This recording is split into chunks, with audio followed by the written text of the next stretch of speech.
Start. महोदय, यहाँ यह उल्लेखनीय है कि शीत युद्ध की समाप्ति व समाधान एशिया की घटनाओं तथा अफगानिस्तान से सोवियत सेना की वापसी से ही हुआ है। अफगानिस्तान में लंबे अरसे तक चला युद्ध सोवियत संघ के अस्तित्व के लिए कष्टदायी और मुश्किल हो गया। इस भयावह युद्ध से सोवियत सेनाओं की वापसी से अनेक घटनाओं ने जन्म लिया, जिनकी परिणति शीत युद्ध की समाप्ति से हुई तथा जिसमें जर्मनी का एकीकरण तथा सोवियत संघ का विघटन शामिल है। संक्षेप में शीत युद्ध का और इस तनाव का एशिया की एकता पर दूरगामी प्रभाव पड़ा। एशिया के सभी देश यह चाहते थे कि देश क्षेत्र में शांति बनी रहे।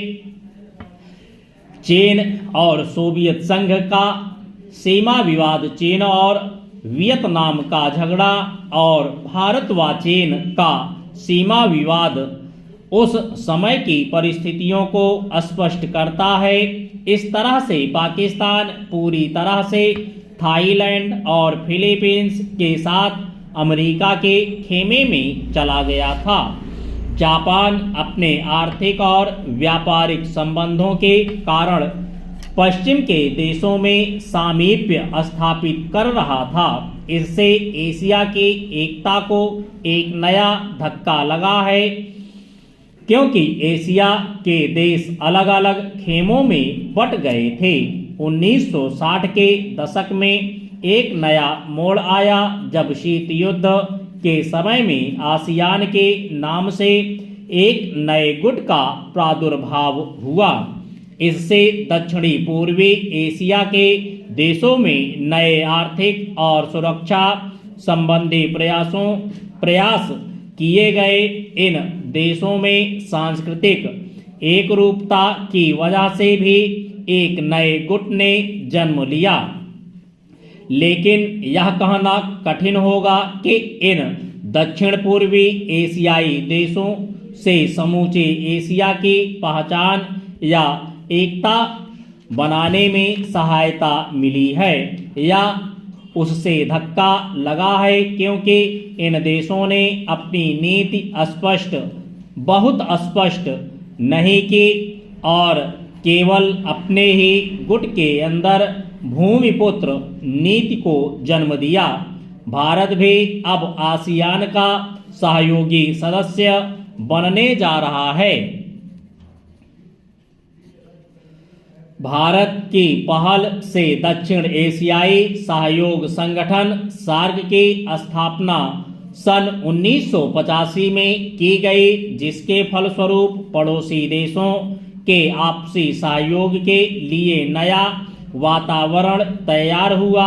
यह प्रयास शनैः शनैः उपयोगी रूप लेता जा रहा है, जो एशिया की पहचान बनने की ओर महत्वपूर्ण कदम है।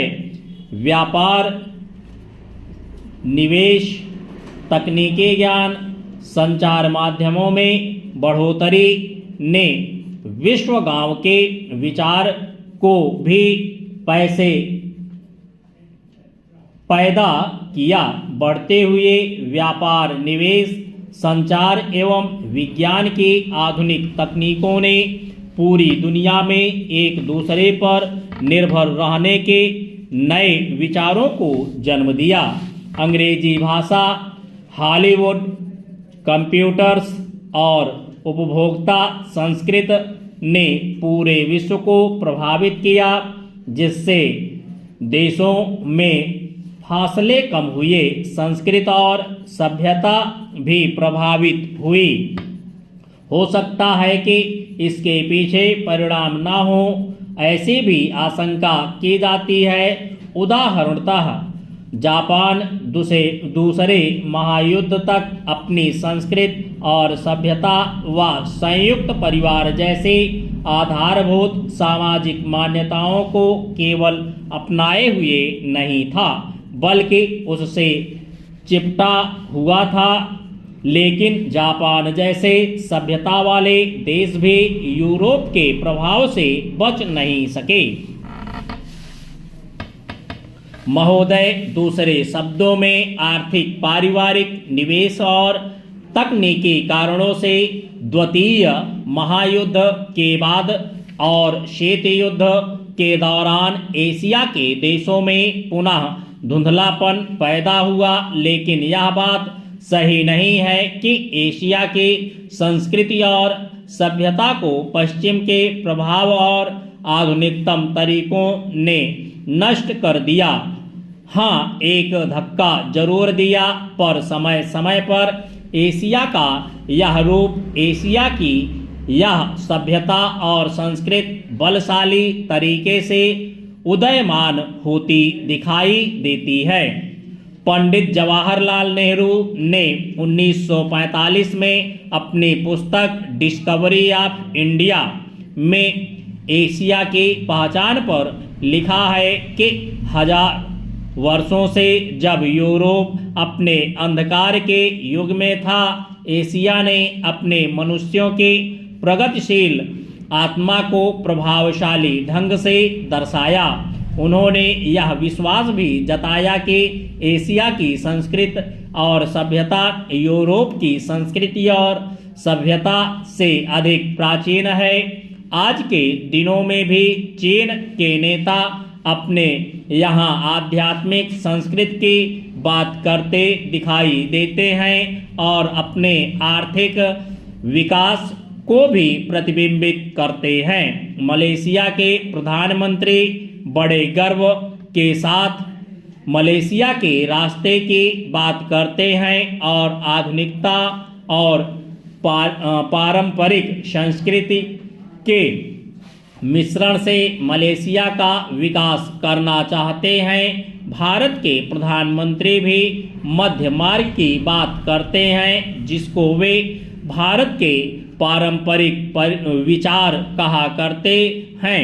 वियतनाम के यशस्वी नेता भी साम्यवादी विचारधारा को पारंपरिक सहिष्णुता के अनुसार ढालना चाहते थे। एशिया के इन सब नेताओं की समय समय पर की गई घोषणाओं का वर्तमान संदर्भों में पूरा अर्थ लिया जाना चाहिए, जो एशिया की पहचान को नए सिरे से बनाने में सहायक सिद्ध हो रहा है। यहाँ यह भी बताना उचित होगा कि हाल के वर्षों में एशियाई देश, विशेष रूप से पूर्वी एवं दक्षिणी पूर्वी एशिया के देश, एशिया के सुदृढ़ देशों के रूप में उभरे हैं और इन देशों के आर्थिक विकास की दर विश्व के किसी भी अन्य देश के आर्थिक विकास की दर से अधिक है तथा जिनके आने वाली शताब्दी में विश्व आर्थिक व्यवस्था के निर्माताओं के रूप में उभरने की आशा है।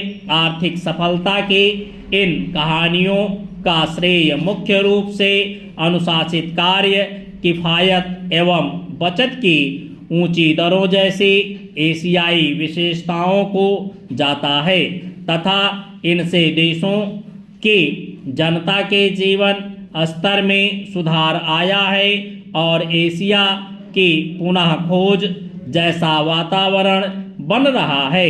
एशिया के देशों में अब आपसी भाईचारे की भावना उभर रही है और इससे ये देश परस्पर निर्भर हो रहे हैं तथा शीत युद्ध के प्रभाव से मुक्त होते जा रहे हैं।